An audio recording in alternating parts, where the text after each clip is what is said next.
Let's dive into this second lesson on system thinking, how we can enable circular economy to get a benefit for our company. Hi, I'm Giovanni Formentini and I work with businesses and research centers to unlock innovation and business growth through system thinking. So let's start. Let's consider a company that produces a generic product and follows a linear model. So the product is created by the manufacturer, it's then passed to the distributor, it's then bought by the user, and when it's no longer needed, it is thrown away either landfill or recycler according to the local regulations. Each of these entities acts as an isolated actors. They are disconnected from each other.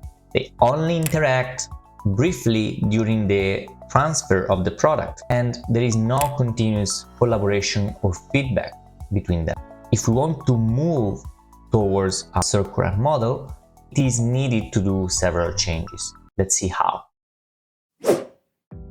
First, the product needs a way to return to the manufacturer. This requires what is usually called reverse logistic. Second, the actors that are involved within the product life cycle must start sharing information, not just as the moment the product is transferred from one entity to another, but through the entire value chain. For example, how the product is used by the customer, which material can be recycled, and which components are reusable or are valuable. Lastly, to complete our system representation, we must acknowledge the fact that each actor also has external connections that are unrelated to the specific product we are considering, and these are called extra connections. Now we are looking at the system through a system thinking lens, where all the interconnection and extra connections between the life cycle actors are mapped and considered. Let's see how to move forward using this representation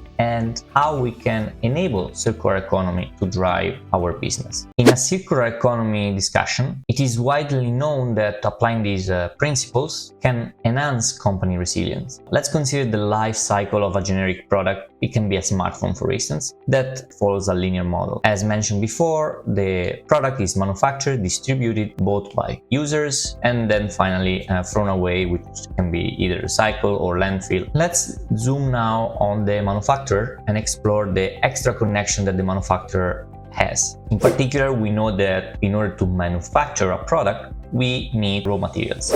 However, the extraction of raw materials has environmental impacts by nature, but these can also result in social consequences, especially when problems arise in sourcing or political instability or unethical labor practices. From a business perspective, these are tangible risks that may lead to economic losses. So, as a business owner, you might wonder, how can I build a resilience against these risks? And this is where circular economy comes in. The circular economy can act as a risk mitigation tool, especially when it comes to supply chain vulnerabilities. For instance, integrating recycled materials into the production can reduce the dependence on critical raw materials, making the company more resilient. To make this happen, we must consider the entire system. First, we need a process to bring the recycled material back. We need a reverse logistics. Then we need a reliable supply of recycled materials, and often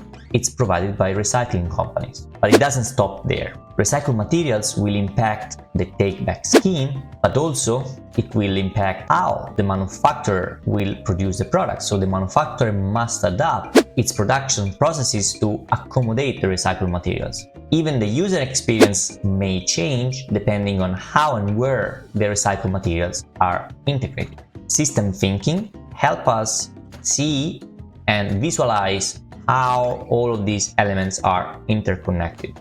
The same logic can be applied to component reuse. Reusing parts might affect multiple areas. The user experience, for example, the change in the business model or the product that is offered. The take-back process, which must now support components recovery. The manufacturing process, which will likely require disassembly steps. However, the benefits of reusing components over recycling is that it is possible to have a greater control over the quality of the material, because we know the material that we use in our product. And also we will have even a more stable and resilient supply chain. This example illustrates how system thinking combined with circular economy practices can enable companies to manage and reduce risks, even in areas where they have no direct control. So, to wrap up, let's look at some takeaways from system thinking and circular economy. As we saw from the model, interconnections are key. A change in one part of the system creates a ripple effect through the entire system that can have both positive and negative impacts. Moreover, a long-term perspective is essential. System thinking, together with circular economy, requires patience, as the full impact of the solution might take time to emerge. Moreover, it's necessary to have a deep understanding of the whole system, not just one single part. Being an expert in one area isn't enough if you lack a broader view, as I like to call the umbrella view. Another focus can actually compromise your ability to apply circular economy strategies effectively. Finally, collaboration and participation are fundamental. Indeed, information sharing among all the stakeholders boosts the success of circular practices. Open innovation, open collaboration, transparent data exchange could make the difference over the next 5 to 10 years between companies that lead the market and those that fall behind. Thank you for joining this second lesson on system thinking. The next and final lesson will be a more hands-on. I'll show you how we can use everything we saw, system thinking and circular economy, to drive strategy within a company and drive real innovation. Thank you, and I'll see you soon. Ciao!